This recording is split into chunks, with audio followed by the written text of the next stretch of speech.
buses. Love them or hate them, you'd be mad not to hate them. Are you going to Ballyclare? Not going that far. Right, could be disaster. Thank crikey for that. Ballyclare? Thank you. I suppose I should have considered the risks of catching a bus at the end of the school day, but nonetheless, as we congratulate ourselves on surviving until this final episode of Season 9, let's try and find a seat to buckle in for another Forgotten Town. Last time. Alright.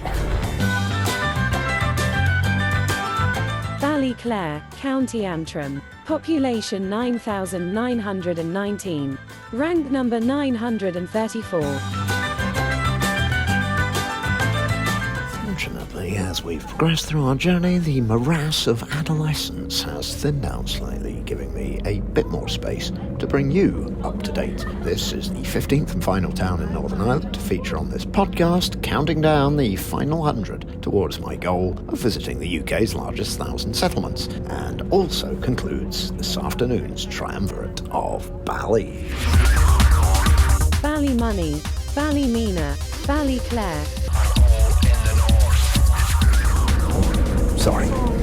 It was the sound of an embarrassed apology after one of the students managed to strike me with a flailing limb whilst asleep, with such force it has to be said that she even woke herself up. Fortunately, the bus is now arriving at Ballyclare, so I can leave the longer distance element on board, several of whom seem to be Ukrainian, to the rest of their journey without a dubious middle-aged man cramping their style. Cheers!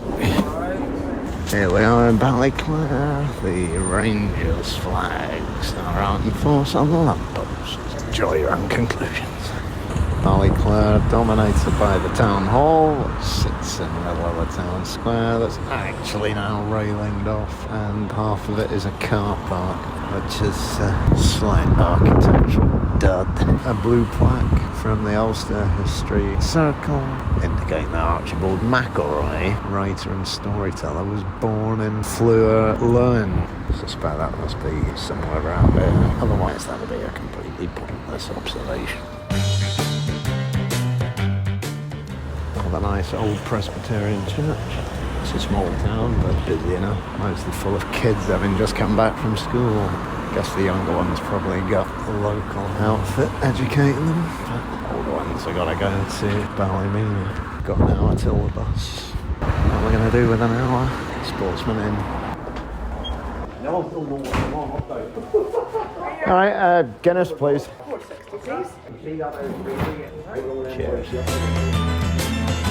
So, having offloaded my last Irish sterling banknote, I settled down to enjoy my final or possibly penultimate pint of the black stuff before flying home. But in so doing, I have time to dig out a complaint from Mr. Bandari of Kathmandu, who asks how, at the risk of giving him yet another undeserved name check, James Nesbitt managed to be both from Coleraine and Ballymena. Well, it's a fair cop, listener, that I showed a marked lack of originality in my selections in recent episodes. I wasn't factually inaccurate, however, in that the said individual was born in the latter town and later resided in the former. The good news here, meanwhile, is that pretty much no one famous apart from Lions rugby legend Willie John McBride ever seems to have been associated with Ballyclare, so the problem should not arise this time. Part of the reason is perhaps that, as one of the few sub-10,000 population towns on our list, there just aren't so many people available to become famous. Add to this the fact that between its earliest habitation,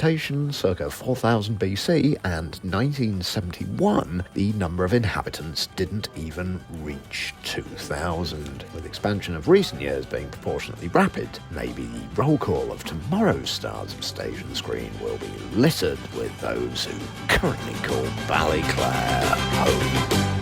I think we're alright then. Fire system pressure okay. Oh, that's good news. You're heading to Belfast, right? So it remains only to say that after a short break to update the website at forgottentowns.org, we'll be back for Season 10 with 10 towns of Lanarkshire, and to pander to Mr. Garnet of Bondi Junction, who asks whether he could hear the original and, in his opinion, best outro featuring the Christians' titular hit. Well, of course you can.